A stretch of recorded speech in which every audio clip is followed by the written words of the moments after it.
Hi Leo, kamusta kayo? Hope you're all doing well and welcome back to my channel, 1111 Pinoy Tarot.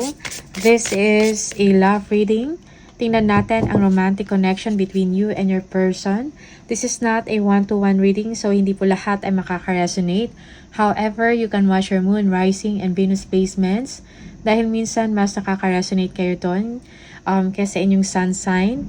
And mas nakakakuha kayo ng dagdag na messages para sa inyo. Thank you, Leo. Please subscribe, like, comment, and share, and tap the bell for notification from this channel. Tingnan natin anong nangyayari sa inyong love relationship or romantic situation. Leo. Leo. Anong nangyayari sa inyong romantic situation or love relationship?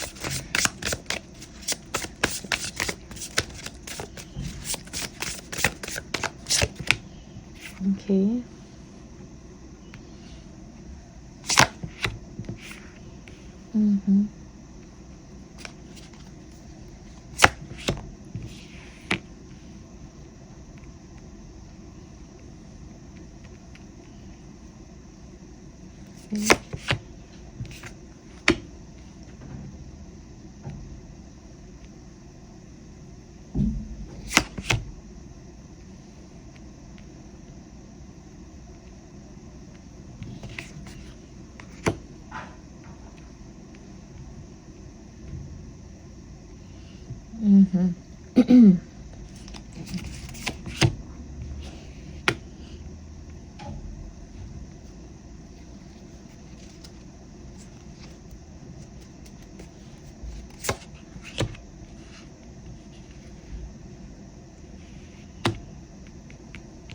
Okay.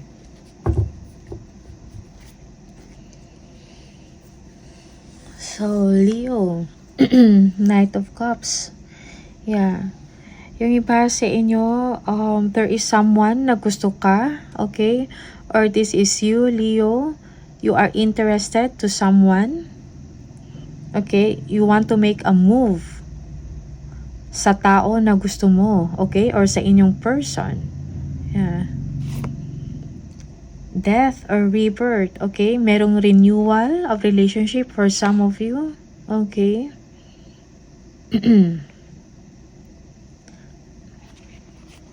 Yeah, Five of Pentacles.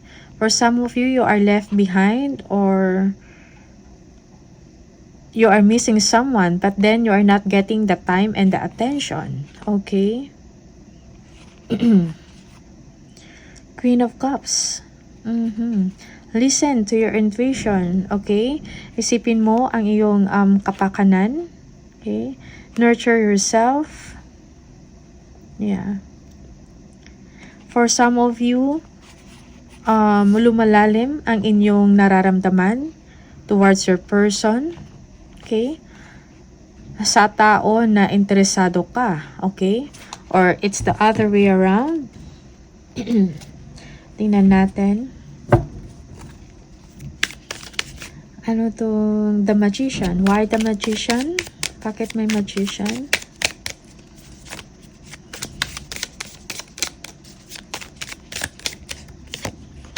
Yeah, the Emperor. Yeah. Yung person ninyo, they want to work things out sa inyong relationship. Okay?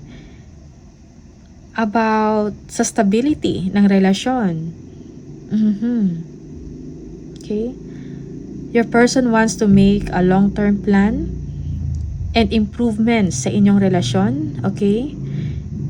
Yeah, for some of you, merong malaking age gap between you and your person. So, it's either you, person, ikaw, Leo, ikaw to, or yung other person, merong, or mas matanda kaysa inyo. Okay? Yeah. Okay, Emperor. Yeah, Wheel of Fortune. Okay. Yeah, your person, yeah, gustong gumawa ng paraan yung person ninyo to get out from being stuck. Okay? Gusto niya gumawa ng paraan. Gusto niya magkaroon ng movement sa inyong relasyon. Gusto niya magkaroon ng development. Okay? Yeah. Maybe this person, your person wants to get married with you, okay? He or she wants to seal the relationship for some of you.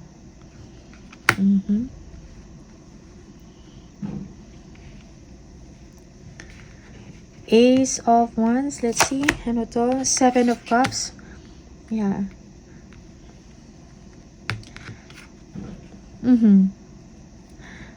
Merong flirtation, hot flirtation from your person. He or she is very attracted to you, Leo. Okay? So, parang meron ding imagination. Nag-imagine yung person ninyo to be with you. Okay? Merong intimacy, thinking about it for some of you. Okay? Gusto ka ng person mo. Ace of Swords. Yeah. Okay? Maybe your person is making a decision. Okay? Towards you. Making a decision na makipag-communicate or express din ang kanyang nararamdaman sa inyo. Okay? Yeah.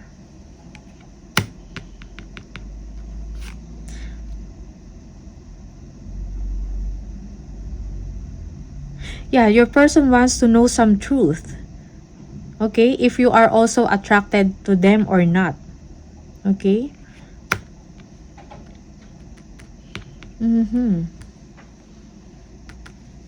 The Star. Six of Cups. Okay.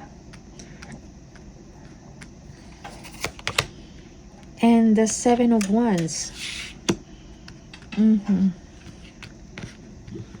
Yeah. Maybe your person has a child, okay? Or meron children. And he or she is just being protective. Okay? About his or her family. About his children. Or her children, okay? Yeah. But this person, Leo, gusto ka ng person nito, very attracted siya sa inyo. But then, at the same time, defensive din siya sa kanyang sitwasyon. Okay? Parang meron siyang pinoprotektahan. Okay? Siguro meron siyang pinoprotektahan na family. Or relasyon. Yeah. Just take what resonates for you, Leo. And minsan, this is baliktad. Okay, it's the other way around. Queen of Swords. Yes. So, your person, or you, Leo, you want to have a good communication or relationship with this person. Okay?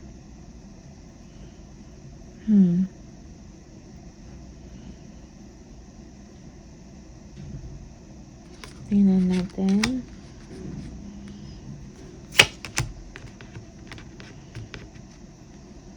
Maybe this person is your soulmate. Okay? Queen of Pentacles and Queen of Swords. Two people, two person.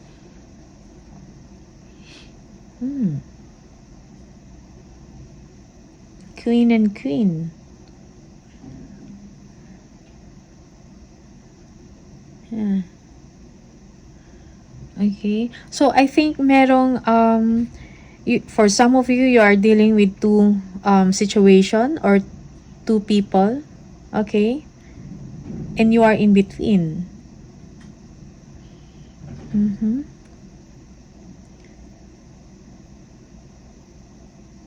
Yeah, for some of you, you just want to have a good relationship with this person, Leo. You want to express that, okay?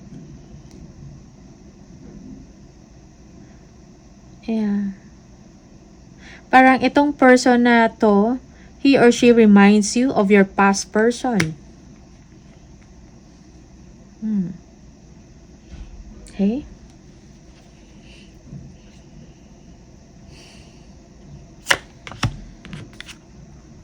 Yeah, Three of Swords. Merong disappointment. Because there is a challenge, Nine of Pentacles. Maybe this because of work, okay?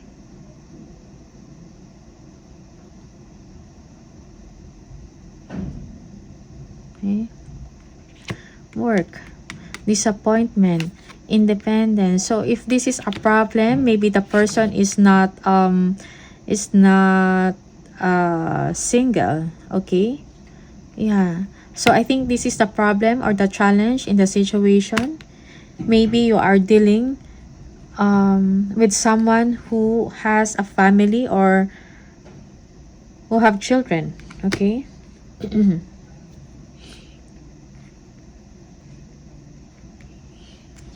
Okay, Three of Pentacles, Eight of Swords. Yes. So, yeah. So, parang wala ka ring control, no? Parang wala kang magawa sa inyong relationship. Okay? Or sa inyong connection. For some of you, gusto mo magpalapit sa tao na to, magkaroon ng magandang connection or relationship. Okay? But then, it's not possible. Because the person is not single, okay? Meron ding mga responsibility. Okay? Yeah. That's why maybe you, Leo, wala kang confidence sa sarili to move forward. Okay? Wala kang control. It's like parang yeah, it's giving you disappointment dahil wala ka ring magawa sa situation. Although you like this person, gusto mong mapalapit sa kanya. And this person is also attracted to you, okay? They even dream about you, okay? Merong, yeah, they dream about you. Yeah. Or thinking about you. Okay? You know, intimacy. Wands, Ace of Wands.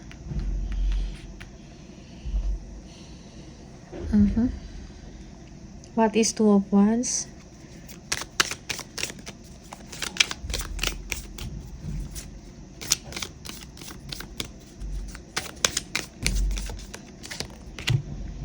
Yeah, Four of Pentacles. Parang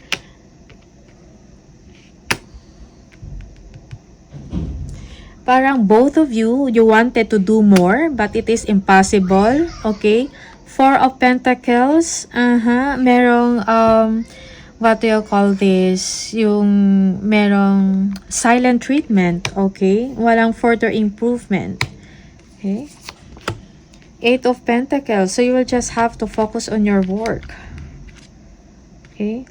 So just focus sa work. Okay? Although you want this person, Leo, and this person also likes you, pero imposible ang sitwasyon. So both of you will just focus sa mga sarili ninyo at sa inyong trabaho or sa inyong ginagawa. Okay? Tingnan natin, Page of Pentacles.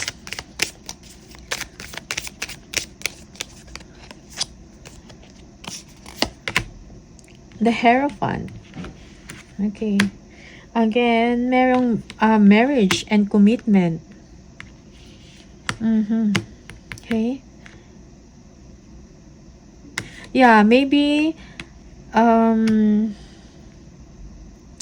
this person is seeing someone or maybe someone na married siya. Okay?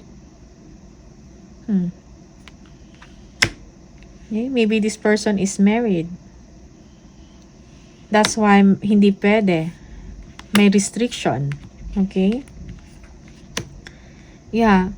Maybe the person, he or she wants to date you or ikaw to, Leo, but then it's not possible because this person is married. Okay? There is a question about morality, about a tradition. Okay? Queen of Wands. Yes. So, yeah, hindi pwede, hindi possible. Okay? Yeah. Yeah, Queen of Wands.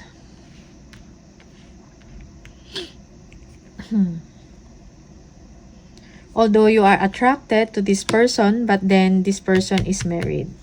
Okay? Or it's the other way around. Married or already in a committed relationship. Okay?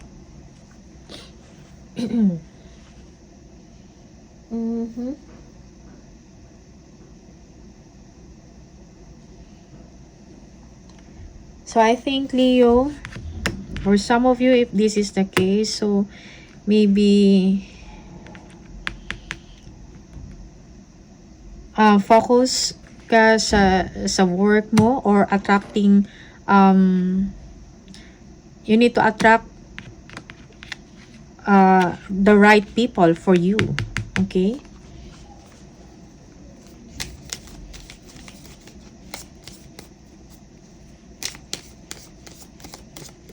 Yeah.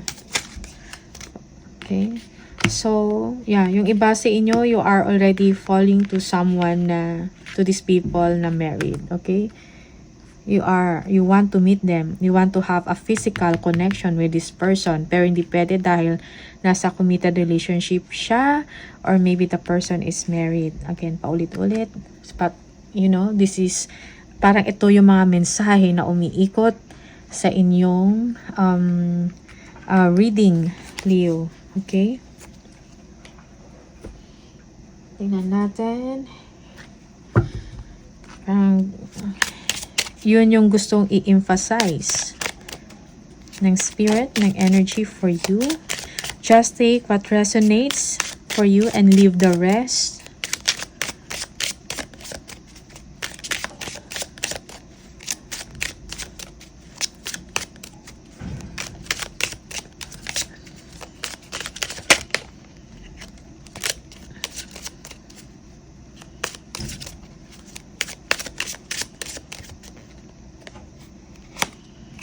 I wish I had treated you better. Okay? Some truths or hidden truths from your person. I lost myself for a little while. Okay? And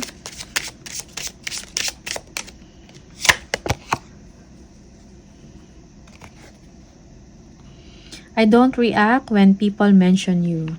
Okay? That is for some of you.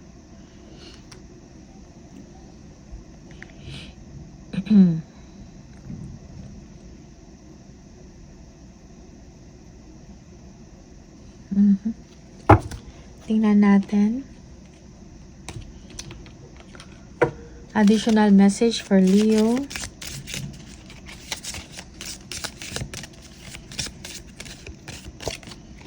It is important right now to take a step back and spend some time alone instead of placing your focus on another. Now is the time to give to yourself. Okay? So, Leo, ito lang yung mga messages and energies for you. All the best sa inyong relationship. Thank you, and I'll see you on the next video. Bye!